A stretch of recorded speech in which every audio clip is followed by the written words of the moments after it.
ನಮಸ್ಕಾರ ಸ್ನೇಹಿತರೆ. ನಿಮ್ಮ ಸಣ್ಣ ಮನೆ, ಸಣ್ಣ ಹಳ್ಳಿ, ಆದರೆ ದೊಡ್ಡ ಕನಸುಗಳ ಕೃಷಿಕನಿಗೆ ಈಗ ಸರ್ಕಾರದಿಂದ ಭರ್ಜರಿ ಯೋಜನೆ ಸಿಕ್ಕಿದೆ. ಹೌದು, ನೀವು ಟ್ರಾಕ್ಟರ್ ಖರೀದಿಸೋದು ಕನಸು ಆಗಿದ್ರೆ ಈಗ ಅದನ್ನ ನಿಜ ಮಾಡಬಹುದು. ಅದು ಕೂಡ ಕಡಿಮೆ ದರದಲ್ಲಿ. ಪ್ರಧಾನಮಂತ್ರಿ ಕಿಸಾನ್ ಟ್ರಾಕ್ಟರ್ ಯೋಜನೆಯಡಿ ಸರ್ಕಾರವು ರೈತರಿಗೆ 20% 50% ವರೆಗೆ ಸಬ್ಸಿಡಿ ಕೊಡ್ತಾ ಇದೆ. ಇದು ದೇಶದ ಎಲ್ಲಾ ರೈತರಿಗೆ ಲಭ್ಯವಿರುವ ಆರ್ಥಿಕ ಸಹಾಯ ಯೋಜನೆಯಾಗಿದೆ. ಯೋಜನೆಯ ಮುಖ್ಯ ಅಂಶಗಳು: ಈ ಯೋಜನೆಯಡಿ ನೀವು ನಿಮ್ಮ ಇಚ್ಛಿತ ಬ್ರ್ಯಾಂಡ್ನ ಟ್ರಾಕ್ಟರ್ ಖರೀದಿಸಲು ಸಹಾಯ ಪಡೆಯಬಹುದು.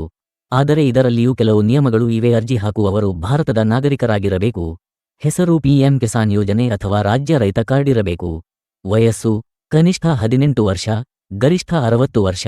ಅರ್ಜಿ ಹಾಕುವವರಿಗೆ ಯಾವುದೇ ಸರ್ಕಾರಿ ನೌಕರಿ ಇಲ್ಲದಿರಬೇಕು. ಮೊದಲ ಬಾರಿಗೆ ಟ್ರಾಕ್ಟರ್ ಖರೀದಿಸುತ್ತಿರುವವರು ಆದ್ಯತೆ. ಹೇಗೆ ಅರ್ಜಿ ಹಾಕಬೇಕು? ಅರ್ಜಿ ಹಾಕಲು ನಿಮ್ಮ ರಾಜ್ಯದ ಅಗ್ರಿ ಇಲಾಖೆ ವೆಬ್ಸೈಟ್ಗೆ ಹೋಗಿ ಅಥವಾ ಸರಕಾರಿ ಸಿಎಸ್ಸಿ ಕೇಂದ್ರಗೆ ಭೇಟಿ ನೀಡಿ. ಅಲ್ಲಿ ನಿಮ್ಮ ಆಧಾರ್, ಭೂಮಿಯ ದಾಖಲೆ, ಬ್ಯಾಂಕ್ ಪಾಸ್ಬುಕ್, ಫೋಟೋ ಇದ್ದರೆ ಅರ್ಜಿ ಸಲ್ಲಿಸಬಹುದು. ಇದು ನಿಜವಾಗಿಯೂ ಸಾಹದಾಯಕ ಯೋಜನೆ. ಒಂದು ಟ್ರಾಕ್ಟರ್ ರೈತನ ದುಡಿಮೆಯನ್ನು ಹೆಚ್ಚು ಮಾಡುತ್ತೆ. ಸರ್ಕಾರದ ಈ ಮಹತ್ವದ ಹೆಜ್ಜೆಗೆ ನಾವು ಧನ್ಯವಾದ ಹೇಳೋಣ. ಅರ್ಜಿ ಸಲ್ಲಿಸುವುದಕ್ಕೆ ಡಿಸ್ಕ್ರಿಪ್ಷನ್ನಲ್ಲಿ ಕೊಟ್ಟಿರೋ ಲಿಂಕ್ ಅನ್ನು ಕ್ಲಿಕ್ ಮಾಡಿ ನೇರವಾಗಿ ಅರ್ಜಿ ಸಲ್ಲಿಸಿ. ಇದು ನಿಮ್ಮ ಕನಸುಗಳನ್ನು ನಿಜವಾಗಿಸಿಕೊಳ್ಳುವ ಅವಕಾಶ. ಈ ಸೌಲಭ್ಯವನ್ನು ಬಳಸಿಕೊಳ್ಳಿ. ನಿಮ್ಮ ಜೀವನವನ್ನು ಮುಂದಕ್ಕೆ ಕೊಂಡೊಯ್ಯಿರಿ. ಇದನ್ನು ಇನ್ನೂ ಹೆಚ್ಚಿನ ಜನರಿಗೆ ತಲುಪಿಸಲು ವಿಡಿಯೋವನ್ನು ಲೈಕ್ ಮಾಡಿ, ಶೇರ್ ಮಾಡಿ ಮತ್ತು ಚಾನೆಲ್ను ಸಬ್ಸ್ಕ್ರೈಬ್ ಮಾಡಿ.